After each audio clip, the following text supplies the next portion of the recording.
Bem-vindo ao podcast Fé Extraordinária. Te ensinamos a desenvolver uma fé que gera milagres. Acredite, tudo é possível ao que crê. A paz do Senhor, queridos, bem-vindos a mais um podcast Fé Extraordinária. Olá a todos! Hoje o nosso tema é o poder do olhar. Já parou para pensar nisso? Como a direção do nosso olhar pode influenciar nossa fé, nossos resultados? É uma ideia forte, né? Aquela metáfora dos olhos como as janelas da alma. Exatamente. E a nossa conversa hoje vai explorar isso, inspirada em reflexões do livro Fé Extraordinária do Jonatas Pina e, claro, na passagem de Mateus 6:22, sobre os olhos serem a candeia do corpo. A gente quer entender como esse foco visual, o que a gente escolhe ver, sabe? Como isso alimenta ou enfraquece nossa força espiritual. Aliás, para quem quiser se aprofundar depois, o link para o livro vai estar na descrição e no primeiro comentário, tá? Ótima dica!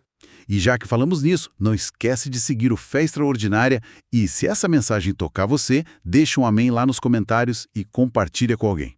Isso ajuda muito a gente. Bom, mas vamos lá. Como é que o que a gente vê vira tipo alimento para a alma?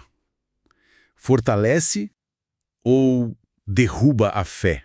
É uma pergunta central. O primeiro ponto que a gente separou para conversar é justamente esse. O que entra pelos olhos nutre a gente por dentro, pode construir ou pode minar a fé. Sim. O exemplo clássico que sempre vem à mente é Pedro andando sobre as águas, né? Enquanto ele olhava firme para Jesus, acontecia o extraordinário. Exato. Ele estava vivendo o sobrenatural ali. Mas no momento em que o olhar dele desviou, Foi para a força da tempestade, para as ondas. o medo bateu. E ele começou a afundar. É imediato, né? Totalmente. E o que é fascinante se a gente pensar é como o cérebro da gente processa isso. O que o olho vê vira emoção quase instantaneamente. Medo ou confiança. Faz sentido. Não é que a gente deva ignorar as ondas, os problemas. Não é isso.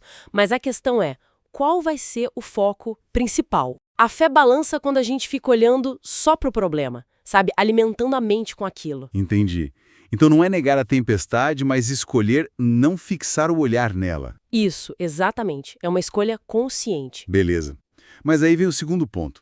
Como fazer essa escolha? Como cultivar esse olhar diferente? A ideia é direcionar conscientemente o olhar. Sim, direcionar para o que fortalece.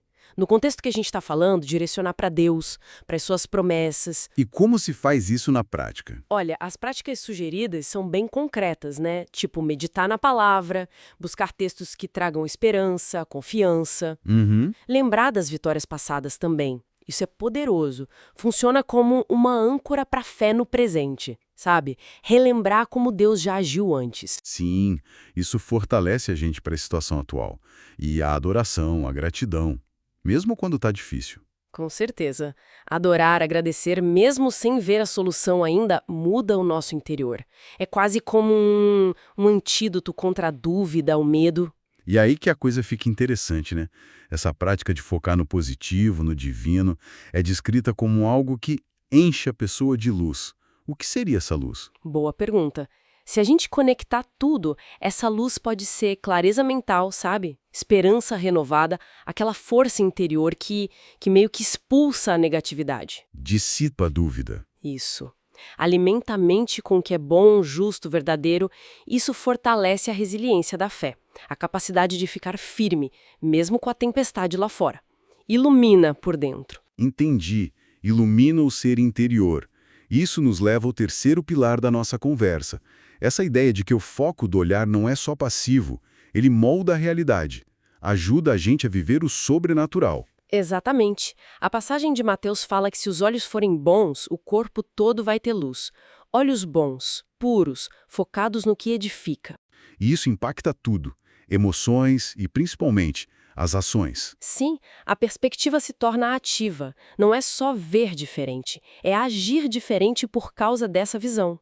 A escolha do foco, como no caso de Pedro, Jesus ou as ondas, determina o resultado. O foco direciona a ação. Isso levanta uma questão sobre o sobrenatural, né? Quando se fala nisso, parece que se refere a resultados que vão além do comum.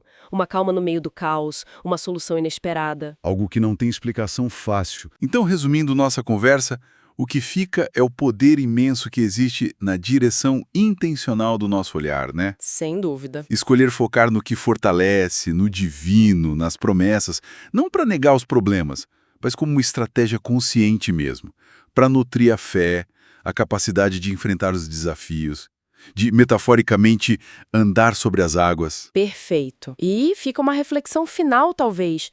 Com que frequência o nosso foco é meio que sequestrado pelas circunstâncias, pelo que está na nossa frente, em vez de ser uma escolha nossa, interna, intencional? Boa reflexão. Que pequena mudança de foco a gente poderia experimentar hoje, talvez em relação a um desafio específico? E que impacto será que essa mudança, mesmo que sutil, poderia ter na nossa percepção da realidade e da nossa própria capacidade? Fica aí para a gente pensar.